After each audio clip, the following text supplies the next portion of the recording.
2 tonnes de lisier déversées devant le ministère de l'Agriculture. Non, ce ne sont pas des éleveurs en colère, vous allez voir. On parlera aussi de la plus vaste enquête de tous les temps, menée dans des élevages de fourrure en Europe, et un immeuble à cochons totalement délirant en construction en Chine. Salut, c'est Sébastien, cofondateur de L214, et voici les actus sensibles et animales de la semaine. Des activistes de Greenpeace ont déversé 2 tonnes de lisier devant le ministère de l'Agriculture pour exiger un moratoire sur la construction et l'agrandissement des élevages intensifs. En gros, c'est qu'on arrête d'en construire des nouveaux. Il y a beaucoup de projets d'installation en ce moment un peu partout en France. Juste pour vous donner un exemple, à Lintel, dans la Marne, un éleveur a déposé un dossier en préfecture pour construire 2 hangars où seront entassés 76 000 poulets sans jamais pouvoir sortir dehors. Cet élevage sera rempli et vidé plus de 7 fois par an. Les poulets seront envoyés dans un abattoir de la marque Duc. Ceci n'est pas un placement de produit. Greenpeace invite à signer une pétition dite non aux fermes-usines en France. Les animaux s'entassent et les problèmes aussi. Plus de 150 000 personnes ont déjà signé. Allez hop! Si vous voulez la signer, je vous mets un lien dans la description. C'est la plus grande enquête jamais réalisée dans des élevages de fourrure. Plus de 100 visites d'élevage ont été menées dans 6 pays européens au cours de l'été et de l'automne 2023. En Finlande, en Pologne, en Lituanie, en Lettonie, en Espagne et au Danemark.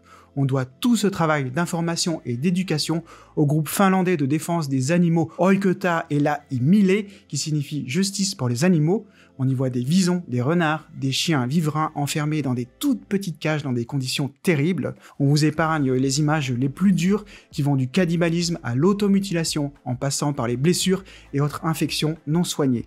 On estime encore que 10 millions d'animaux sont élevés chaque année pour la fourrure en Europe. Ce genre de travail a payé par le passé puisque 15 pays membres ont déjà introduit des interdictions, dont la France, yahoo pour une fois. Ces images terribles montrent qu'il n'existe aucune manière humaine de produire de la fourrure, ou plutôt que des manières humaines, c'est-à-dire des bien moches. Plus de 1,5 million de citoyens et citoyennes ont signé la pétition officielle qui demande à la Commission européenne d'interdire l'élevage et la vente de fourrure dans l'UE. Faudrait peut-être y penser sérieusement maintenant. Avant de continuer sur d'autres actus, je vous le dis les amis, un petit pouce bleu, rouge, vert et même arc-en-ciel, un commentaire, c'est la meilleure façon de pousser ces vidéos sur YouTube pour elle, pour lui, pour les animaux. Allez, on y retourne. La Chine a récemment franchi une nouvelle étape dans l'élevage intensif avec la plus grande porcherie du monde, située à Hezhou. C'est une porcherie à étages, pas 4, 5, mais 26 étages. C'est le journal Les Échos qui est allé voir ça de près. Enfin, le journaliste n'a pas pu aller plus loin que la salle des écrans de surveillance.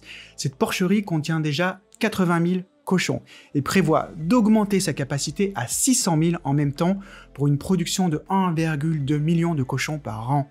Qu'est-ce qui a dit ? L'enfer n'existe pas pour les animaux, ils y sont déjà. Dites-moi ça en commentaire. Et c'est aussi l'enfer pour les employés, pour la centaine de personnes qui travaillent dans des conditions de vie qui sont très particulières.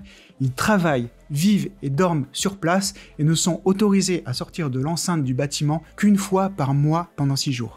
Le gouvernement sud-coréen vient d'annoncer son intention avant la fin 2023 d'interdire la consommation de viande de chien avec une période de transition de 3 ans. L'industrie élève et tue jusqu'à 1 million de chiens par an pour la consommation humaine.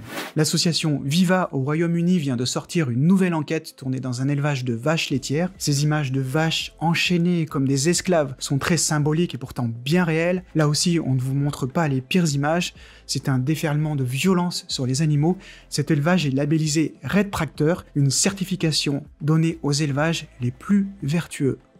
Et on termine avec le combat des Dalton. En France, Marc Fesneau, ministre de l'Agriculture, s'est déjà opposé au développement de la viande de culture, c'est-à-dire une innovation qui consisterait à produire de la viande mais sans tuer d'animaux. En Italie, Francesco Lollobrigida, ministre italien de l'Agriculture, l'a doublé par sa droite. Le gouvernement italien vient d'en interdire la production et la commercialisation avant même que ça existe. Évidemment, une position très clientéliste. Si comme pour Joaquin Phoenix qui vient d'appeler à laisser les dindes hors des assiettes pour Thanksgiving aux USA, les animaux comptent aussi pour vous, alors retrouvons-nous ici chaque semaine. Cette chaîne est entièrement dédiée aux actualités qui les concernent. N'hésitez pas à vous abonner, à activer la petite cloche, à mettre un commentaire pour réagir aux actus et à nous encourager. On ne va pas se laisser abattre, quoi qu'on en dise, leur destin est entre nos mains.